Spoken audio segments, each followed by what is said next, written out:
नमस्कार मित्रों, आज बात करेंगे संसार के दो महत्वपूर्ण विचारधाराएं हैं, आस्तिक विचारधारा और नास्तिक विचारधारा।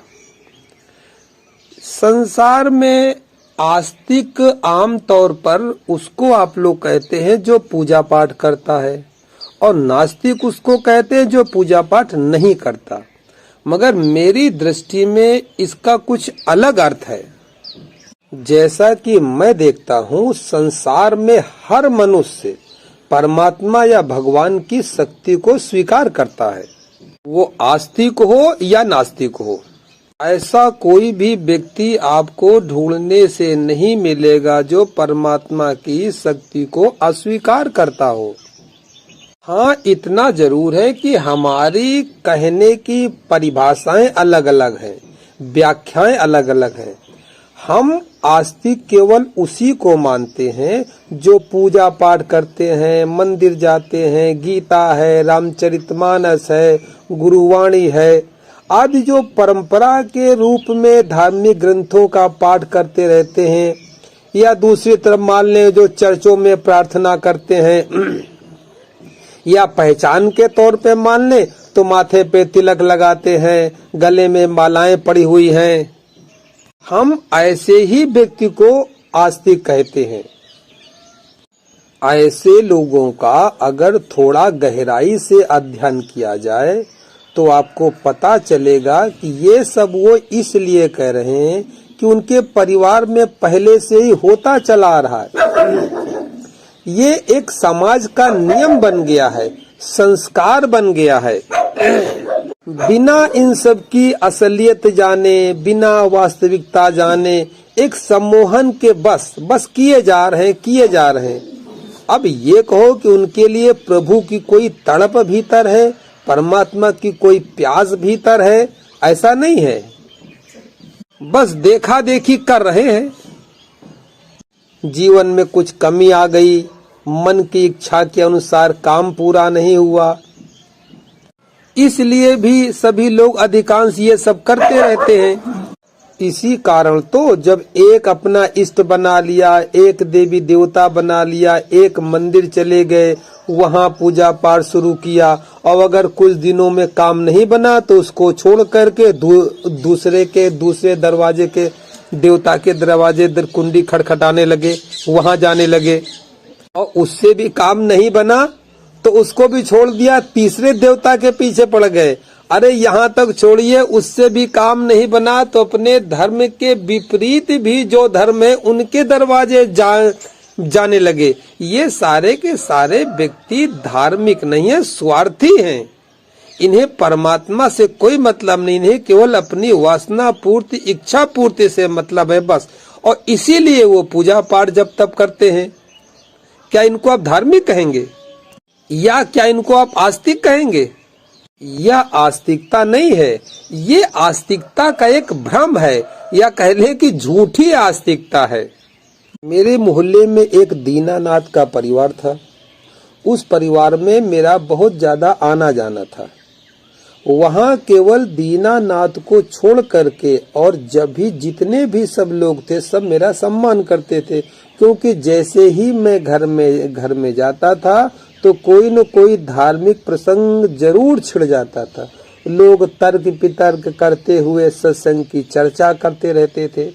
दीनानाथ को इस बात से बहुत बुरा लगता था। वह मुझसे तार्किक चर्चाओं के कारण अंदर से ईर्ष्या करते थे। भीतर से, ऊपर से तो ठीक था मगर भीतर से जलते रहते थे, क्योंकि समाज की दृष्टि से, मोहल्ले की दृष्टि से वो बहुत धार्मिक प्रवृत्ति के व्यक्ति थे। लोग उनको बहुत धार्मिक मानते थे। भाई क्यों न माने, माथे पे चमचमाता हुआ तिलक लगा है, गले में एक नहीं कई मालाएं पड़ी हुई हैं, चंदन भी कई जगह लगा है, आपने देखा होगा लोग लगाते, कंठ में, बाजू में, सर में, कई जगह लगाते हैं। नौकरी से तो रिटायर हो चुके थे। पूरे दिन कोई काम तो उनके पास था नहीं, बस मोहल्ले में नारद मुनि का काम करते थे। लोगों में हुआ मतलब दीनानाथ से उसको लोग कम जानते थे, नारद मुनि के नाम से उनको लोग अधिक जानते थे। और मैं भी एक था। मैं भी जब जाता था तो केवल उन्हीं से मिलने जाता था। अब ये बात अलग है कि वह मुझसे कभी मिले नहीं। हमारे जाते ही कोई न कोई बहाना बनाकर बाहर चले जाते थे। एक बार सुबह सुबह मैं उनके घर पहुंच गया। पूछा तो पता चला कि पूजा कर रहे हैं। मैं इंतजार करता रहा कि आज तो मौका अच्छा मिला चर्चा के लिए, चर्चा करके ही जाऊंगा। मैं घंटे, 2 घंटे, 3 घंटे तक बैठा रहा, मगर उनकी पूजा ऐसी हुई कि समाप्त होने का नाम ही नहीं ले रही थी। साथ में मंत्रों की ध्वनि भी बहुत जोर जोर से आ रही थी। बार बार रुक रुक कर घंटियों की आवाज सुनाई दे रही थी।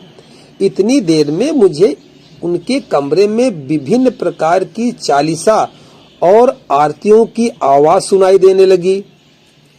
इसका मतलब अपनी धार्मिकता को दिखाने के लिए आज मेरे सामने सब कर डालेंगे, जितनी पूजा पाठ उनको मालूम है।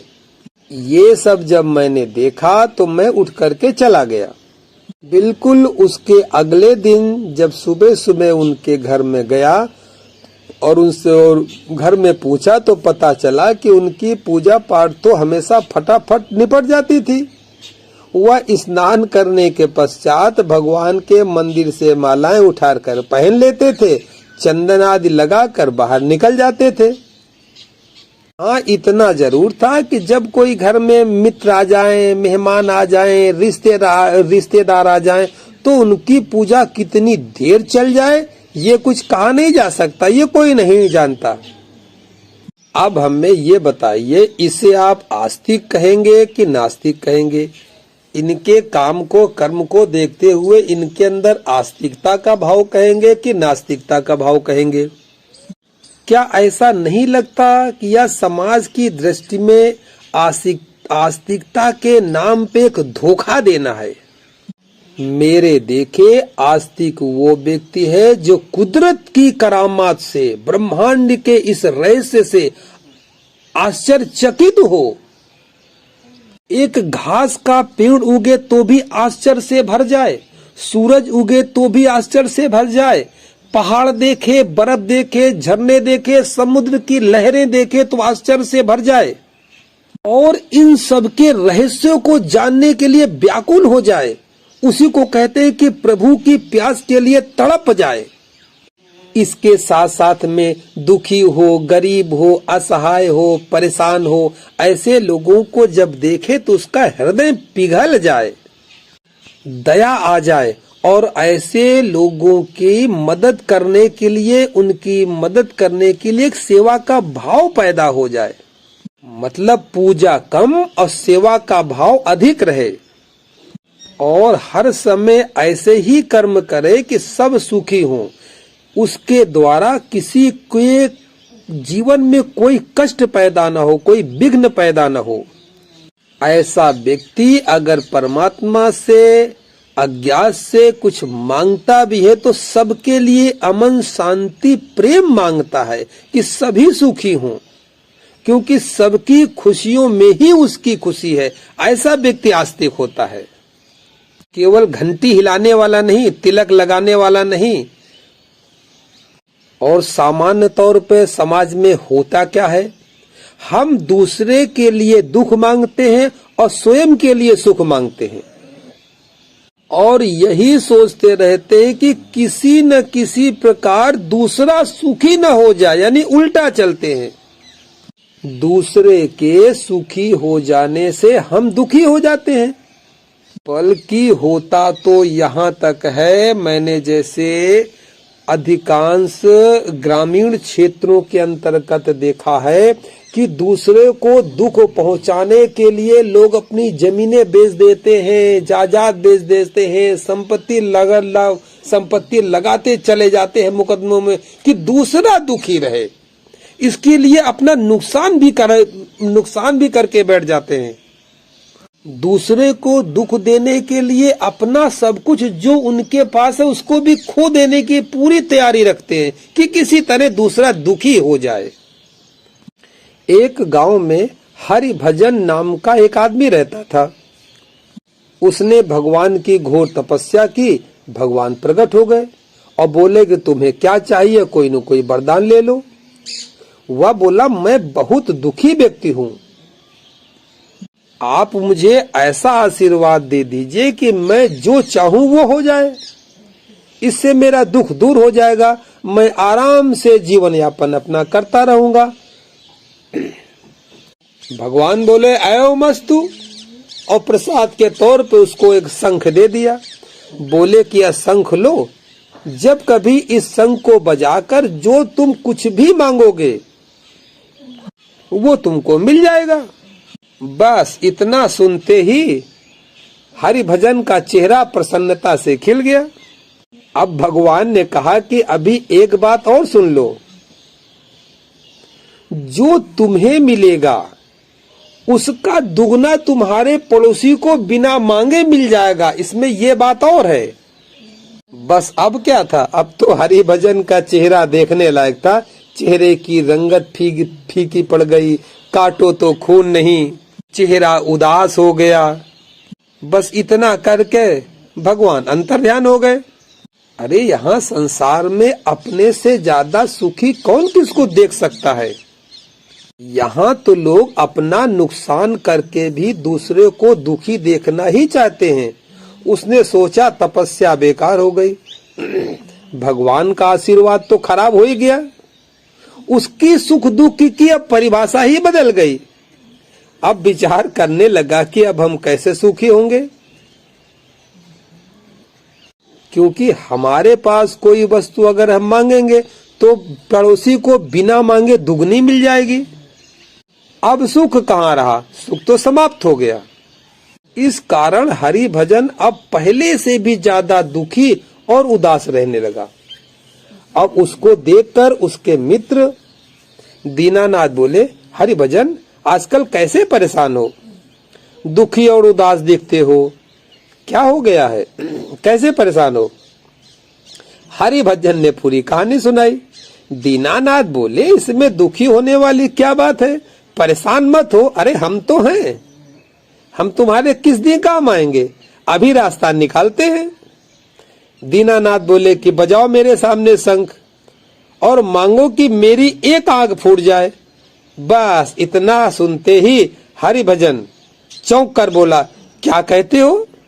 दीनानाथ बोले, चिंता मत करो, तुम्हारी एक फूटेगी तो तुम्हारी पड़ोसी की दोनों फूट जाएंगी।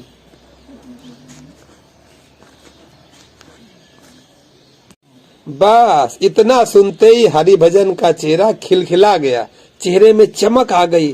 तुरंत उसने शंख बजाया, अपनी एक आंख फुड़वा लिया और भगवान के वरदान के मुताबिक पड़ोसी जिनका नाम था नैन सिंह, उनकी दोनों आंख फूट गई। अब क्या था, नैन सिंह दुखी और हरिभजन खुश रहने लगे।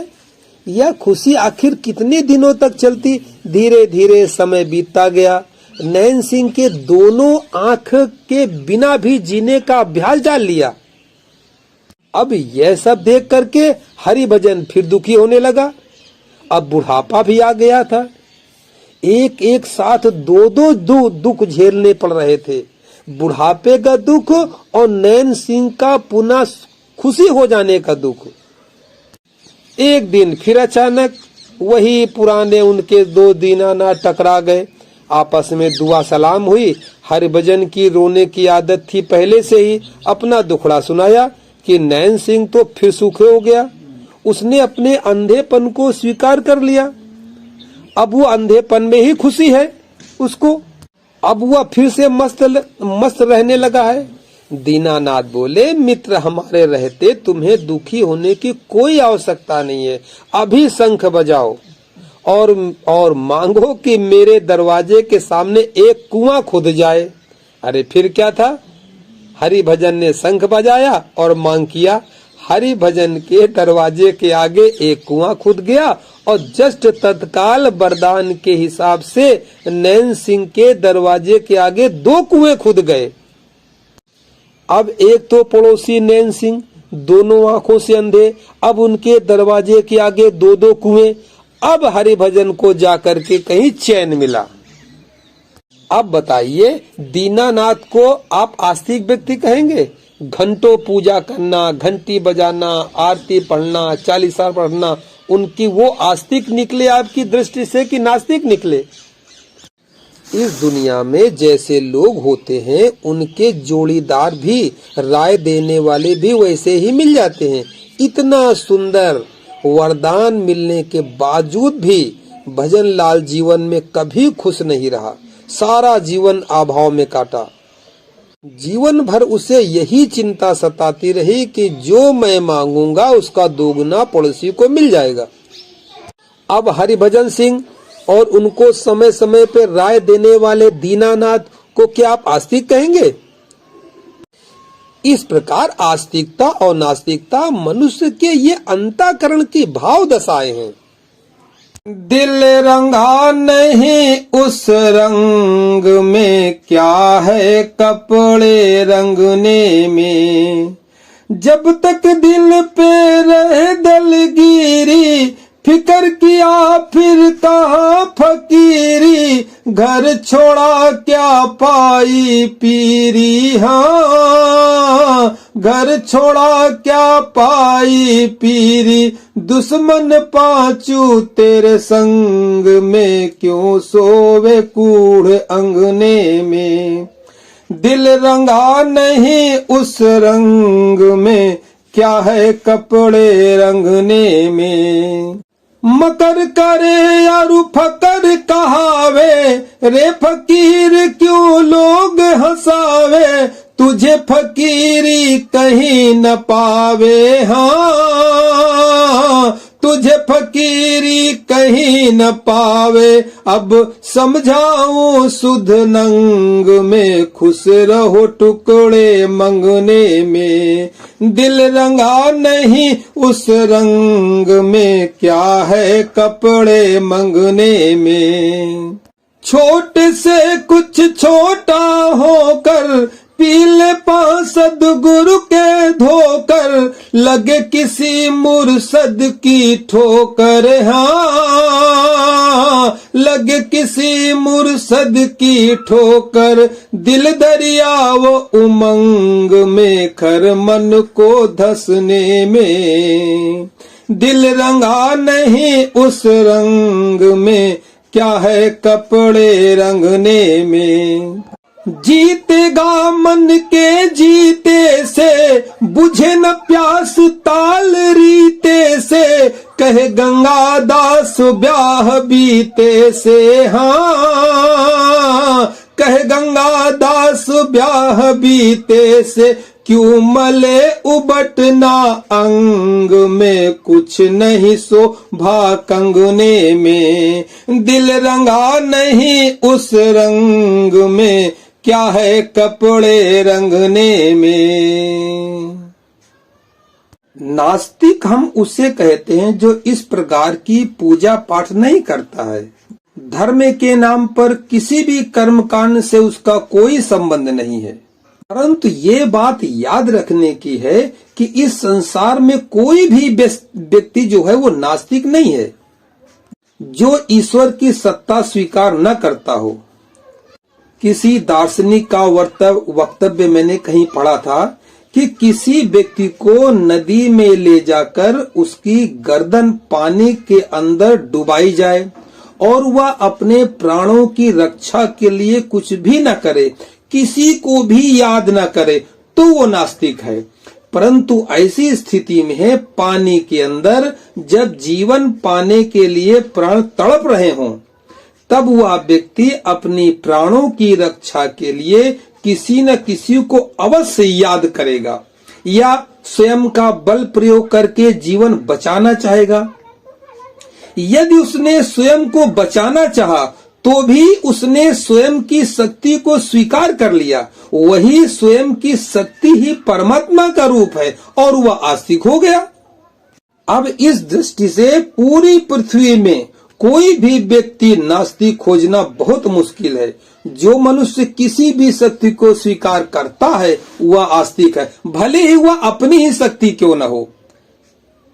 मगर करें क्या, हमारी सोच उल्टी है। धर्म के नाम पर जो जितना अधिक दिखावा करता है वह उतना अधिक ही आस्तिक समझा जाता है। इससे अच्छे तो तथाकथित नास्तिक हैं, जो धर्म के नाम पर झगड़े, दंगा फसाद आदि नहीं करते हैं। क्योंकि धर्म के नाम पर झूठे आस्तिक बनकर जितना लोग गलत काम करते हैं, लोगों का शोषण करते हैं, उतना और किसी बात पर शोषण नहीं होता है। समाज के आर्थिक स्थलों पर घूमने वाले, विचरने वाले अधिकांश मनुष्यों को ही देख लीजिए। जितना अधिक आस्तिकता के नाम पर नशा, अफीम, गांजा, भांग, चरस, सुल्फा आदि इन सब का प्रयोग किया जाता है, उतना अन्य स्थानों पर देखने को नहीं मिलता है। आपने तथाकथित बाबाओं को देखा होगा, मठों में बैठे हैं, पीपल के पेड़ के नीचे बैठे हैं, गंगा के किनारे बैठे हैं, बड़ी लंबी लंबी चिलमें खींचे जा रहे हैं, नशे का प्रयोग हो रहा है, नशे में डूबे हैं, और इनको तुम सब लोग धार्मिक कहते हो। ये सब धर्म के नाम पर कैसी विडंबनाएं चल रही हैं।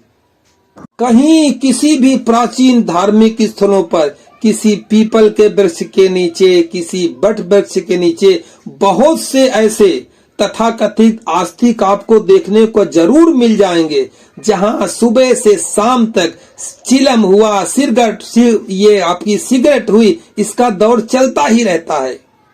और उल्टा ये होता है कि ये लोग दुहाई शंकर जी के नाम की देते हैं, शंकर जी का जयकारा लगाते हो, चिलम खींच जाते हैं।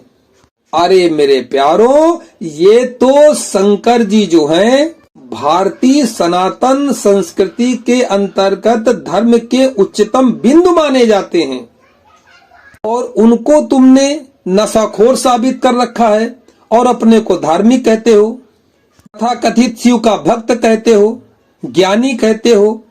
इसी बात को गंगादास के एक भजन से समझने का प्रयास करिए।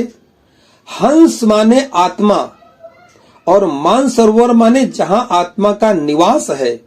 हंस जब तक मानसरोवर का जल नहीं पी लेगा तब तक तृप्त नहीं होगा।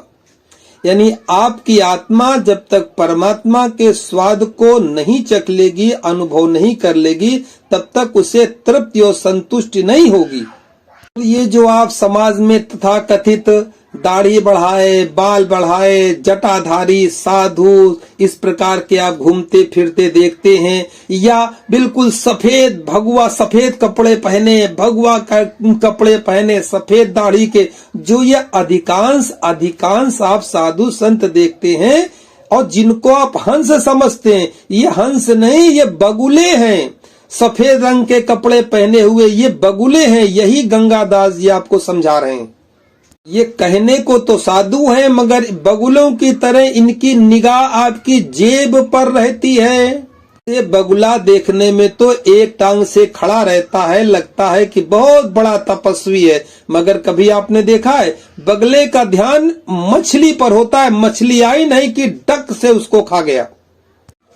उड़ चल हंसा उस देश को जहां मान सरोवर सर है। ये तो सब बेखी बगुले हैं, मिड की माया 60 पगले हैं। ये पापी मिल के डसले हैं, हाँ ये पापी मिल के डसले हैं। धर हंसों के भेष को इनकी ना वहां कदर है। उड़ चल हंसा उस देश को जहां मान सरोवर सर है। हम तो हंस समझ कर आए, रूप देख के चित्त लुभाए, पास में आके घने दुख पाए। हाँ पास में आके घने दुख पाए। अब हंसा तजो कलेस को, चलो जहां पुरातन घर है। उड़ चल हंसा उस देश को जहां मान सरोवर सर है हरी। खोट की संगत दुखदाई, जो कुछ करे सो भरे तवाही, भला करे से मिले बुराई। हाँ, भला करे से मिले बुराई। भस्मासुर जथा महेश को दिया भस्म करन को वर है।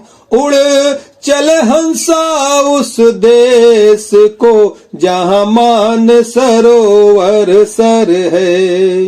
अरे हंस सदा मोती खाते हैं, नहीं तो लंघन कर जाते हैं। गंगादास सुर में गाते हैं। हाँ, गंगादास सुर में गाते हैं। अब भरो सुचेत हमेश को, अब रहा न जम का डर है। उड़ चल हंसा उस देश को, जहां मान सरोवर सर है हरी। ये भांग, गांजा, चरस, अफीम, सुल्पा, मदिरा, ये जो मादक पदार्थ हैं, इनकी खोज पुरातन काल में कीमियागीर वामपंथी योगियों ने की थी। ये सभी के सभी नशा और बेहोशी लाते हैं, आपकी याददाश्त को, स्मृति को भुलाने का काम करते हैं। क्योंकि आदमी भूतकाल की दुखद यादों को या अज्ञात भविष्य की चिंताओं से हर समय दुखी रहता है। मादक पदार्थ इस प्रकार के दुख की स्थितियों को कुछ देर के लिए भुला देते हैं, जिससे कुछ समय के लिए आदमी दुख की अवस्था से उभर जाता है और भूल बस अपने को सुखी महसूस करने लगता है। मन बेहोशी सा, शांत, शरीर की नसनालियां शिथिल पड़ जाने के कारण अपने को तनाव रहित महसूस करता है। हालांकि इसके लिए आदमी को सामाजिक, आर्थिक, शारीरिक, मानसिक क्षीणता, एक कमी हो जाने का, बीमारी हो जाने का बहुत भारी कीमत चुकानी पड़ती है।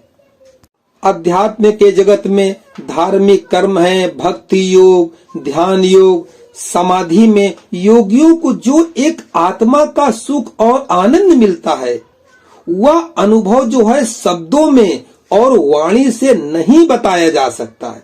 इसीलिए कबीरदास ने कहा है ना कि गूंगे का गुड़ है, यानी ध्यान का अनुभव, अध्यात्म का अनुभव, मुक्ति का अनुभव गूंगे का गुड़ है। वो खा के अनुभव तो कर सकता है, शब्दों में आपको बता नहीं सकता है।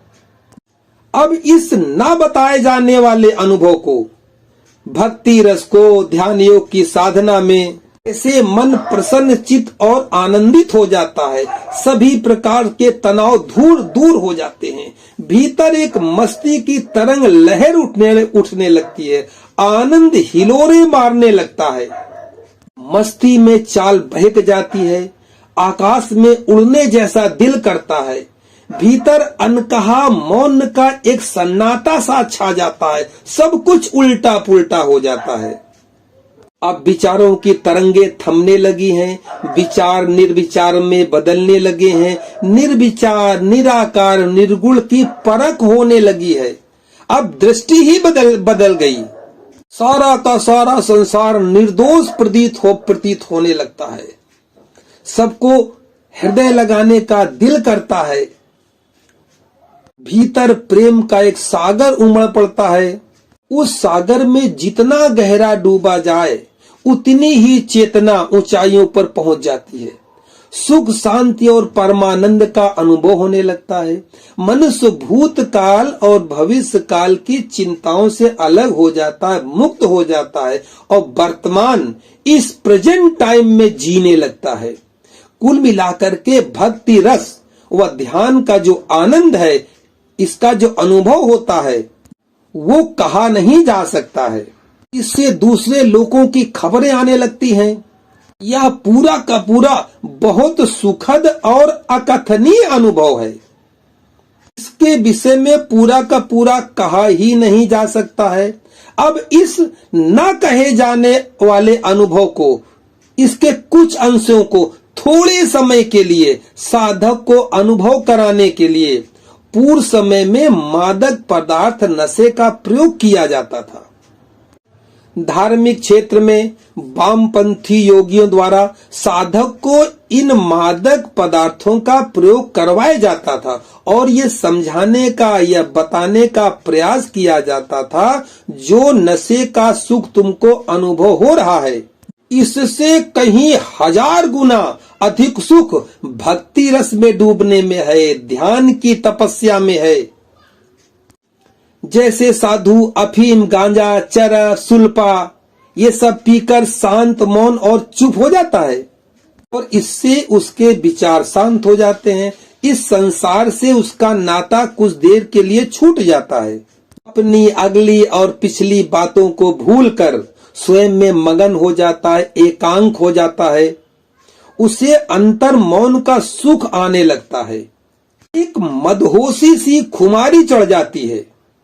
लेकिन ये सब जो है मन बुद्धि के ऊपर मादक पदार्थों के प्रभाव से है या निद्रा बेहोशी के कारण मन को सुख का एक धोखा है, क्योंकि नशा उतरते ही स्थिति पहले जैसी हो जाती है।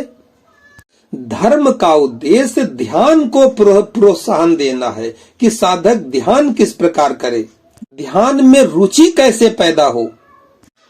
इसीलिए वामपंथी तांत्रिकों ने इस प्रकार के मादक पदार्थों का प्रयोग पूर्व में करवाया था ताकि किसी प्रकार मनुष्य को झूठी शांति का अनुभव हो सके और वो असली शांति की ओर कदम बढ़ा सके। मगर दुर्भाग्य ये हुआ कि कुछ लोग ध्यान साधना भक्ति के असली आनंद को छोड़कर केवल मादक पदार्थों में उलझ के रह गए। शराब की भट्टियां हैं, मदिरा का सेवन है, विभिन्न प्रकार की ब्रांडों की शराबें हैं, सारे के सारे ये घृणा के योग्य हो गए। आगे चल करके लोगों ने इसे अपने स्वार्थ के वशीभूत होकर व्यापार बना लिया। आजकल तो इसका व्यापार चल रहा है और बहुत बड़ा व्यापार चल रहा है। आजकल आपको सायंकाल के समय मंदिरों से अधिक भीड़ जो है मदिरालों में मिलेगी। अगर आज ये समाज में घृणा और निंदा की दृष्टि से देखा जा रहा है, बल्कि आजकल समाज में जितने गलत काम हो रहे हैं, उल्टे सीधे काम हो रहे हैं, उसका कारण नशा ही है। नशा करके ही आदमी कोई न कोई गलत काम कर जाता है। इस प्रकार आदमी ने ये जो मादक पदार्थ बनाए गए हैं, इनका उपयोग नकारात्मक दिशा में चल लेना शुरू कर दिया। समाज की स्थिति बिगड़ गई। इसीलिए जो पुराने प्राचीन ग्रंथ हैं उनमें कहा गया है कि धर्म के गौरी शंकर के अनुभव यानी ध्यान के जो उच्चतम अनुभव हैं, ये सामान्य जनजीवन में नहीं बताने चाहिए।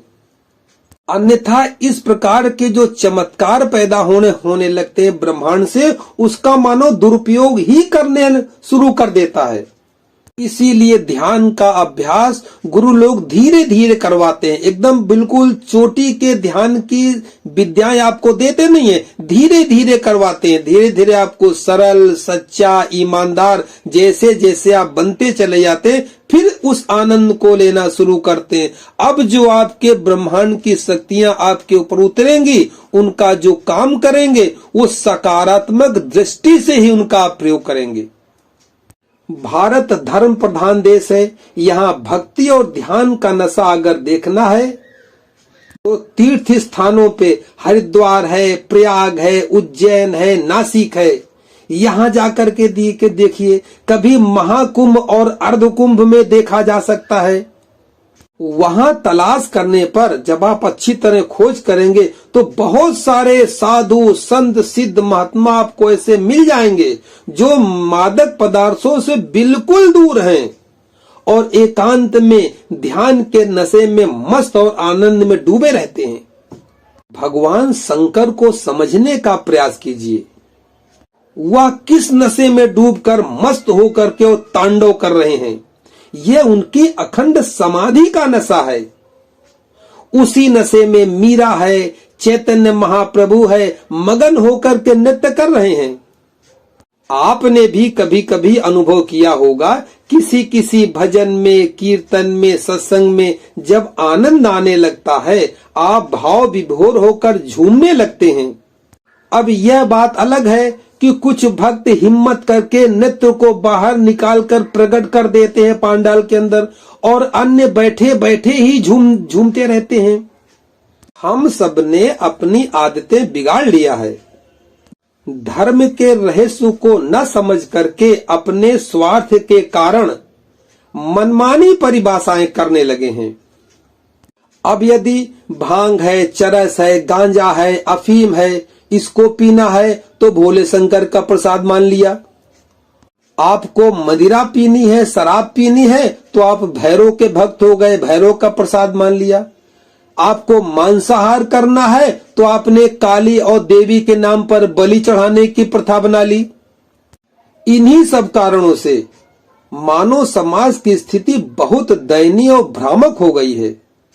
इसलिए जितनी जल्दी हो सके भक्ति, ध्यान, योग, साधना, समाधि, इनका स्वाद ले लेना चाहिए, ताकि आनंद का जो रस है, जो मस्ती है, अध्यात्म की जो मस्ती है, जो एक खुमारी है, उसका वास्तविक आनंद आपको मिल सके।